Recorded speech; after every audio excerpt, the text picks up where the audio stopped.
Major support for Out to Lunch is provided by the law firm of Jones Walker.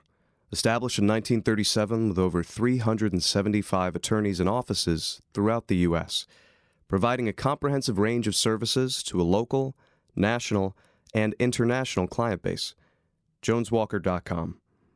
And by Business First Bank, with locations throughout the state, including 11 offices in the Baton Rouge area, providing personal and commercial banking, treasury management, and wealth solution services to help clients succeed. Business First Bank. Banking with greater momentum. At b1bank.com.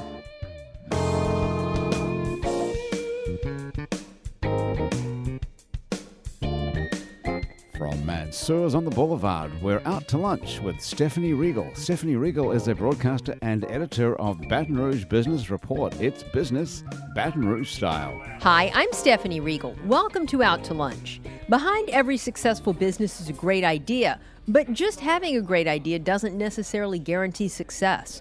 What are the keys to going from concept to successful operation, and what are some of the pitfalls? My guests today have interesting perspectives on that topic. Trey Williams is the co-owner of City Pork Hospitality, a family of Baton Rouge restaurants that has taken off in just 3 years and now includes City Pork Deli and Charcuterie, City Pork Brasserie and Bar, and City Pork Kitchen and Pie.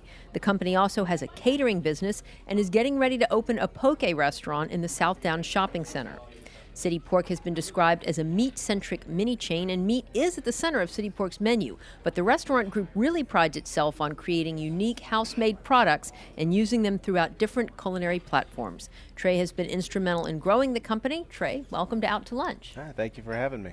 J.P. Kelly is one of the founding partners of a new app in Baton Rouge that seeks to raise money for schools while providing users with discounts at a variety of commercial establishments. The app is called sLocal, as in it's local, and it's sort of like a real-time Groupon that focuses on local businesses and, here's the real kicker, gives 25% of revenues generated from app sales back to the schools of the user's choice. JP and his partners are in the education community. They all work at Catholic High School here in Baton Rouge, where JP is the athletic director. So it's a really neat concept, and I'm sure it's been very interesting to build it up to where y'all are today. Thanks for joining me on Out to Lunch. Thank you very much for having me as well. Well, Trey, let's start with you. You have an MBA, and you began your career in commercial real estate, and you're still in real estate. How did you go from real estate to deli and charcuterie?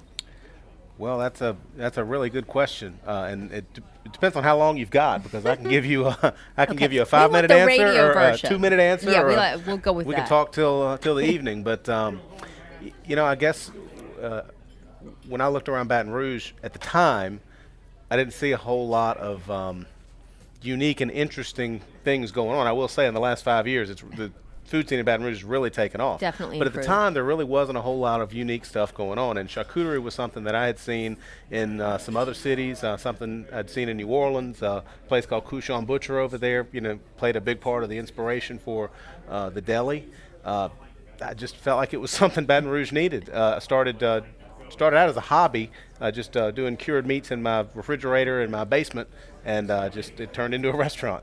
So at what point did you decide, I'm really good at curing meats, and I think people would want to come buy them from me? Well, I don't know if I'd ever say I was really good at it, but I guess I was introduced to my co-founding partner, Chase.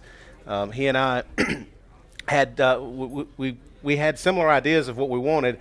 I was into the meats and he was into the sandwiches, and so out of that partnership, we met each other through a mutual friend, and out of that partnership, City Pork Deli and Charcuterie was born. There you go. Okay. Now was it a big leap, I would imagine, to go from a real estate day job where you're trained and you know the market and everything to this brave new world of restaurant concept? It was a huge leap, and it and it still is. And it still is. There was a lot of stress that went on then, and a lot of stress that goes on now. But I definitely think 3 years later, I feel like we've hit our stride from an operations standpoint, and I think we're doing a good job. I think we did a good job then, but I think we're doing a great job now. We've got a great staff of dedicated employees. They do a great job. Our chefs are some of the best in Baton Rouge. So, it's easy to do good things when you're surrounded by good people. Yeah. So. All right, I want to follow up with you, but speaking of stress and concepts, JP, we got to bring you into the conversation because I know there's been a lot of stress, and I mean, this was a huge leap for you and your partners at Catholic to launch this app. Where did you get the idea for it, and how have you made it work? The idea actually came when we were out to lunch at a local restaurant, and we were just thinking of ways that we could improve education. And my partner, Jay Butcher, has an operations background. He was part of a startup of a cell phone company and grew with that company, and it got bought out by a large company, and he took a job at Catholic as the technology coordinator. We partnered with Bradley Katz-Marzik, who is our tech operator, and we were just sitting around talking one day, and I was saying, how can we help education in Baton Rouge? Because we had a football game against a high school, and it was really sad to see there was only 16 people in the stands from the other school. Yeah, that's a shame. And so we started talking about that, and Jay, his company got bought out by a big company, and what he decided was, how can we help local businesses? And Bradley kind of put this platform together. So what we did was we created an app where, a consumer can download the app, download sLocal, and he gets or she gets opportunities at locally owned businesses, discounts and deals and promotions. All the while, 25% of the purchase goes back to whatever educational institution they want to support, K through university, anywhere in the country. So it's an app, and it's an app that you pay for, right? Yes, ma'am. And so the revenues generated from the app sales, portion of those go back to the schools. Yes, ma'am. So 25% of the app purchase price goes back to whatever educational institution that the app purchaser wants to support. Okay. So if you wanted to support Woodlawn Middle, for example, that's a school that has pushed our app for us. If you wanted to support Woodlawn Middle, when you go through the process, you select them, you check them, 25% of your purchase price of the app goes back to whatever school it is.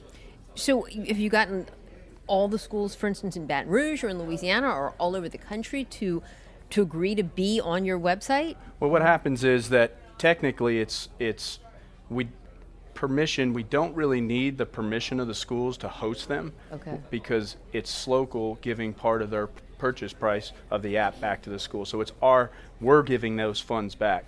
Now what's intelligent for a school is if you push this. I had a great conversation with he's the headmaster at Dunham. And I asked him, I said, do you think you could get 1,000 people in your community to download this app and support you? He said, yes. I said, well, that'd be $9,000 back to your school. He immediately said, that will be 90 iPads for my new STEM lab. So that's where the impact really happens. When a community rallies behind their school and behind their local businesses, then we can make a connection in Baton Rouge that can really be progressive. So then what's in it for the businesses? I mean, they have to offer a discount to get on there? We want them to offer whatever promotion they have. Trey is a great example. His company is on the City Pork is on the app, and they offer a 10% discount for anyone who goes into City Pork.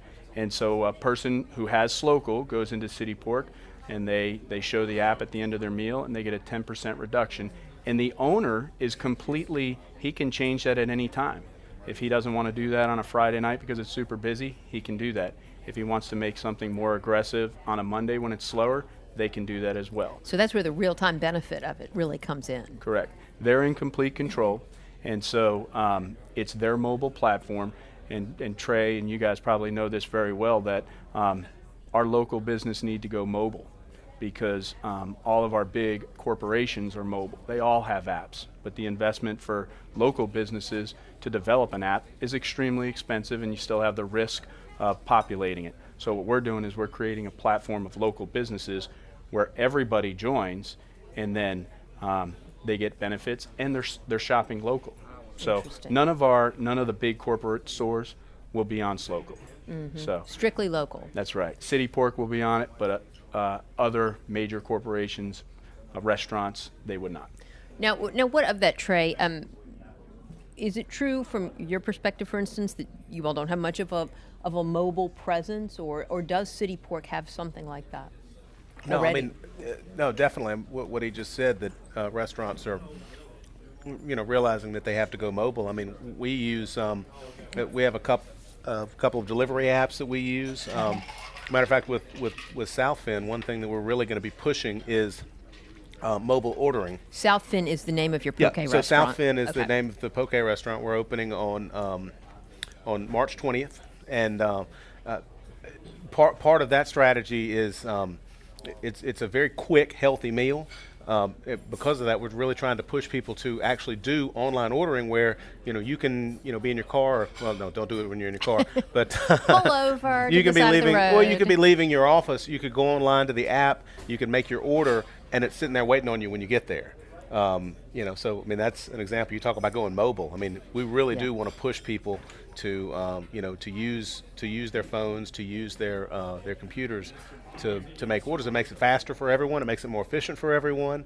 Sure. I don't think you're going to see that in your restaurants like the Brasserie on Jefferson, which is more of a sit down. You don't want that. You want a personal experience, a personal touch. But with something in the fast casual or quick service realm, like the poke place, you want it to be fast and efficient Right. and quick. So Now, I mean, we're talking about new concepts here. You finally got this charcuterie thing down pat, and you're switching to poke, which is what? It's a fish. It's a Pacific type of dish. well, it's actually Hawaiian. Okay, I was close. So it originated in Hawaii. There you go. And it's essentially like a street food over there. It's there's a famous Hawaiian chef named Sam Choi, and his famous quote is that poke is the soul food of Hawaii. Gotcha. So it's actually very interesting to see the correlations between poke and gumbo here in Louisiana. And the poke is actually the fish, or it's the So- style of preparing the fish? So the origin, the word poke means to cut or to dice. Okay. So what they did was back years ago, the fishermen, sashimi was a big deal, and they only gave the prime cuts to the sushi restaurants for sashimi. So what these fishmongers would do, these fishermen and the fishmongers, they would cut the best parts of the tuna and send it off for sashimi, and they would take all the trim, they would dice it up, and they would toss it in, either soy sauce or sesame oil, some kind of a flavorful sauce, and then they would eat that over rice. Oh, interesting. And so that's why I make So the it's tie. raw? Yeah, it's uncooked. raw fish. But Yeah. that's where I make the tie to gumbo, because it started out in the same way that gumbo was, it was kind of a poor man's food. Sure. It started out as a way to repurpose leftover materials. They used rice to stretch it out. Yeah. Another interesting thing about poke, which is very similar to gumbo, there is no recipe. Right. There isn't a poke recipe. Every house, every grandmother, every family has their own recipe. Well, I mean, what does that sound like? Now, I have to ask this, and I don't mean this to sound critical, because I'm a big sushi fan, and I don't have a problem with raw fish, but when we're talking gumbo, it's cooked. So I don't care if I'm eating the leftovers that are in a gravy, but I don't want the leftovers of raw fish. Okay, I'm glad you brought that up, because this So isn't going to be clarify. leftovers. So this is, I mean, the fish that we're bringing in, no, this is not the leftovers of the Oh, fish. good. We're actually going to be bringing in the whole loin of tuna, and we're going to be cutting the whole thing up ourselves in the shop. Everything that we get is sourced from the Gulf, coming in fresh, Nice. unfrozen. So this will be sashimi This grade will be- this Gulf will be tuna sashimi grade Gulf prepared tuna. in a poke way. Exactly. Interesting. And so when y'all are marketing these new concepts, whether it's an app or a poke restaurant, how do you bring a new concept like this to a place like Baton Rouge and get people, engaged and even understanding, which I'm sure, JP, with your product is difficult because it's really doing three things at once. And that's probably been one of the biggest challenges you faced. For me, it's been the biggest education is going to people like Trey and other business owners and getting their input. What do we need to do? So I don't come from a business background. So when we first started developing this app, we went to great business leaders in Baton Rouge and said, this is our concept. How can you help us refine it? And they suggested tons of different ways to do it. And for us, our first marketing is to promote through the schools and say, hey, you have an opportunity here to have outside funds coming in that's unbudgeted. And so the schools help us out. But a business, for example, can do the same thing. Technically, this becomes their app. So if a business developed an app, they would put a lot of thought into how can we creatively market this. That's the exact platform that we've created. So a business who decides to tell their consumers, hey, go see us on the sLocal app, that's where we're hosted. It's the same thing as saying go download our app. So all it is you're going to the sLocal app to reference whatever place if you wanted to go to a beauty salon and they push that they are on the sLocal app, they're marketing their spot. on the app. Right. Because one time they may have an opportunity for a hair coloring discount. The next time it could be a different product. The next time it could be something different. So they want their consumers to access their portal on sLocal to get the buy-in. And the cool part about our app is if you really like City Pork, for example, which I follow because I live around his Perkins location, I can follow that business, and then City Pork can send me a push notification. All the other businesses can't. It's only the ones that I, as a consumer, select. So I select City Pork to follow. Now And you get the push notification on the app you get it or directly in to a your cell text or phone something? through text. Through a text? Through a text, yes. Oh, that's great. So So- then you know. You don't have to Absolutely. check the app. You just get a text that they're having a special or something. If Trey had some extra of his Couchon delay left over and he wanted to push a notification that says, hey, it's whatever day, come on over here and get the Couchon delay. We're selling it now. Or at this. suppose he wants to just use it as a marketing platform, like, come by for the St. Patrick's Day parade or something like that. I mean, Perfect. for whatever. It's his app. So whatever he would want to market on an app, mobily, on everyone's cell phone, he has access to do that. And so do our other local-owned businesses as well. And what kind of feedback have you been getting from businesses? Overwhelmingly positive. Has it been? So we had a retail offering who gave 50% off tennis shoes, and he put it out there for 2 days, and it popped because we got it pushed that, hey, look, if you're in the market for tennis shoes, you can go here and get 50% off, and it popped. So for 2 days, they did a really good job of moving a lot of their tennis shoes for the new orders that were coming in. That's great. It all depends on how aggressively the businesses promote it, and the culture that we have to change is when you go to a business, check the phone to see if they're on the sLocal app. Sure. And then you all make money how? So we have there's a small hosting fee for the businesses. It's $50 a month for a business to be on sLocal, and we set it so low that a Baton shop in Lafayette or something could still be able to get mobile. And so we make money off the businesses who pay us for the hosting fee. And then the app purchase obviously is part of our revenue stream as well. 25% of that goes to the school. Apple or Google takes 30% of that, and then that helps with our operations as well. You're listening to Out to Lunch. I'm Stephanie Riegel. We're talking to J.P. Kelly of sLocal and Trey Williams of City Pork. Trey, where do you all smoke your meats that you use? Because I'm interested in how the whole charcuterie concept works. I mean, do you all import the stuff? You do it yourself, No, so right? we do everything ourselves. Yeah. So all of our meats that we do are cooked at one of our 3 locations, and each one has the capabilities of making any of the smoked meats that we have. So you have a smokehouse at all 3 locations? Well, we have smokers at all 3 locations. We have one, the one at the deli is the biggest one, and that's where we do the bulk of our smoking. At the kitchen out at Industriplex, we don't have a smoker, we have a smokehouse out there, and there's a difference. A smoker is where you do barbecue. A smokehouse is where you smoke meats, is where you make bacon, you make sausage, you make your value-added products. And it's of course I can go into detail on that, but they are very different. They both smoke, but they do it in a very different way. We do all of our sausage, all of our meat production right now out at the kitchen. So everything happens out at Industriplex. Most of our barbecue meat smoking that we have goes on. And then the fish is obviously going to be done at the fish restaurant. But do you have like a commissary where you sort of supply all 3 restaurants? It's also going to, and I know you have a catering business, and now you're going to have a poke restaurant. Is it? I'm sensing that there's ambition here to grow into something bigger. Okay, so it's funny that you say that because we actually have already purchased a building that is going to be a commissary. We just haven't gotten it set up yet. Yeah, so we actually purchased a building from Ready Portion. If you remember that company, it was a meat supplier.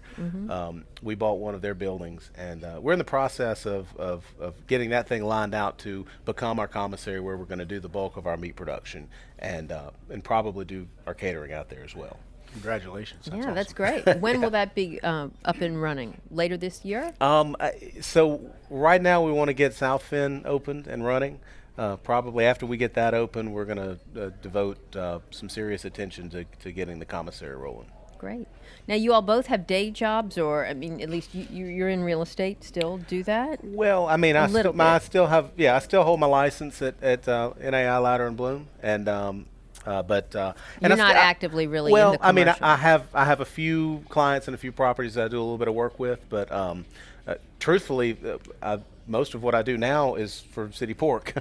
You know. And JP, you certainly have a full-time job with Catholic High, and they've been great to let y'all do this. At what point do you jump off, or do you? Is that part of the Well, I think long-term plan? Catholic High is my dream job. So to jump off is not something that I'm looking for. What we see in the growth, like Trey's growth that they're experiencing right now, what we see is the way that sLocal works is that a company from California could send an email to a local business, but that local business isn't going to respond to them. So for here in Baton Rouge, me and my partners know just a lot of people, and so we have a lot of businesses that were set up.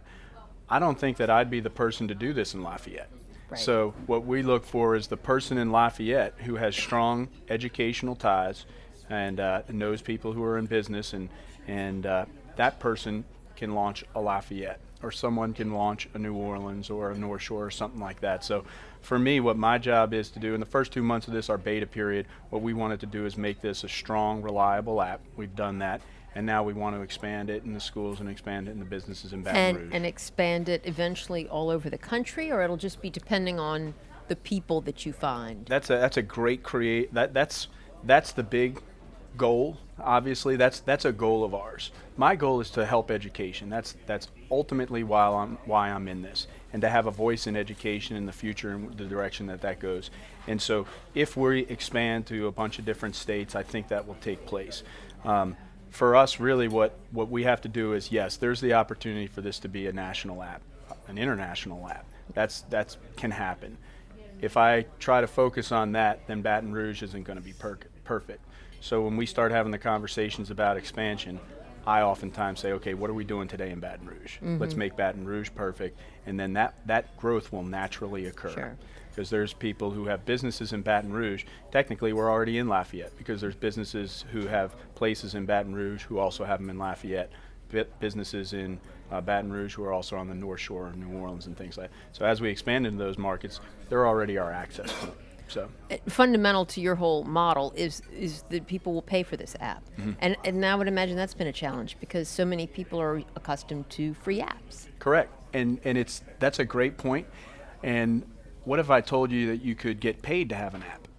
That's how we try to change the hurdle. That Yeah. would change that. So if you paid $30 for an app and went to one retail store and got $100 off, now that $30 was actually a plus 70. Mm-hmm. So if people look at it for $2.99 a month and they go to different restaurants, get their oil change, retail stores here in Baton Rouge, with the whole shop local flavor, that's very important too. So our money's going back into the Baton Rouge economy when we use the sLocal app. So if I told you that you had to pay $30, but you'll easily get that within the first month, and then everything after that is surplus, then that makes a lot of sense. I don't know too many people would say, hey, if you give me $10, I'll give you $100 back. People will. We just have to let them realize that there are over 150 locally owned businesses who are on this app right now. You're going to find a place that you go to frequently that's on it. Great. Now, where do y'all want to be in 5 years with your respective businesses? Is there an exit strategy or just a long-term growth plan? Well, I don't know that we're necessarily concentrating on an exit strategy, but we're certainly on a growth plan. South Fin is something that we would definitely like to see replicated, and we're setting it up as such. It's a fairly easy operation to run and to set up, and I mean, we think it's something that would work in markets across the Gulf South. So that's something that definitely we want to be pushing. When we would like to, we're kind of trying to build the infrastructure right now for growing the brasserie as well. I think you could stick that in any area similar to Baton Rouge, kind of maybe a small town or a suburban area, mm-hmm. and I think it would thrive. Excellent. So yeah, we're definitely in growth mode. What about the sLocal guys, JP? I think we would never turn away growth. We've identified 9 different areas in Louisiana that we think we could have an excellent presence in. And so once Baton Rouge gets to a position where we create the model, and we're very, very close, what we want to do is create a plant. And here's this potted plant that now we can pick up, give to the right person in Lake Charles, and plant it there. And then plant it in Alexandria, and then plant it in Shreveport, Monroe, North Shore, 2 in New Orleans, one in South Louisiana. So we're very close to reaching out to people. We've talked to people in all those different areas, and they're excited about the process of getting it started. For us, the end of this quarter is a time where we wanted to really start that process so sLocal can really expand when school starts. So for us, we need to get to the context of the principals early so that during the summer there can be a nice rollout plan. August 1st, you go back to your child's school and you're hearing about sLocal and the businesses that are on it in whatever community it is. So yeah, we have a growth plan, and it starts in Louisiana. We have someone who's in Tennessee who is really excited about launching Tennessee, North Carolina, South Carolina, and Georgia for us. We have some people on the East Coast who I know, and they're excited about it, that when it gets rolling, they'd like to be involved in Kentucky and in Utah as well. All right. Well, J.P. Kelly and Trey Williams, y'all are risking it all and putting it out there to bring new concepts to Baton Rouge. It's inspiring to hear your great ideas and to see your courage. So thanks for joining me on Out to Lunch today. Thank you very much. And Trey, thank you so much for the corned beef that you guys produce over there. That is fantastic, man. Love it. My guests today on Out to Lunch have been Trey Williams of City Pork Restaurant Group and J.P. Kelly of the sLocal app. You can find out more about City Pork and sLocal by following the links on our website. It's batonrouge.la and wrkf.org. Today's show was recorded live over lunch at Mansur's on the Boulevard in Baton Rouge. Mansur's is open for lunch daily from 11 to 2, for dinner nightly, and for brunch on Saturdays and Sundays. The producer of our show is Grant Morris. Our technical producer is Eric Merle. Our associate producer is Peter Raschuti, and our Baton Rouge business consultants are Charlie D'Agostino and Ann Edelman. You can see photos from this show on its batonrouge.la and on our Facebook page. These photos are taken by Rick LeCompte. All the music on Out to Lunch is composed and performed by Mitchell Foreman. You can find more of Mitchell's music wherever great jazz is streamed or sold and at mitchellforeman.com. You can get this show as a podcast, you can listen to past shows, and you can keep up with us on all kinds of social media by going to our websites. It's batonrouge.la and wrkf.org. Out to Lunch is a production of INO Broadcasting for its batonrouge.la and WRKF 89.3 FM. I'm Stephanie Riegel. Thanks for joining me. I look forward to meeting you again next week around the table here at Mansur's for more business Baton Rouge style on Out to Lunch. Major support for Out to Lunch is provided by the law firm of Jones Walker. Established in 1937 with over 375 attorneys and offices throughout the U.S., providing a comprehensive range of services to a local, national, and international client base. JonesWalker.com. And by Business First Bank, with locations throughout the state, including 11 offices in the Baton Rouge area, providing personal and commercial banking, treasury management, and wealth solution services to help clients succeed.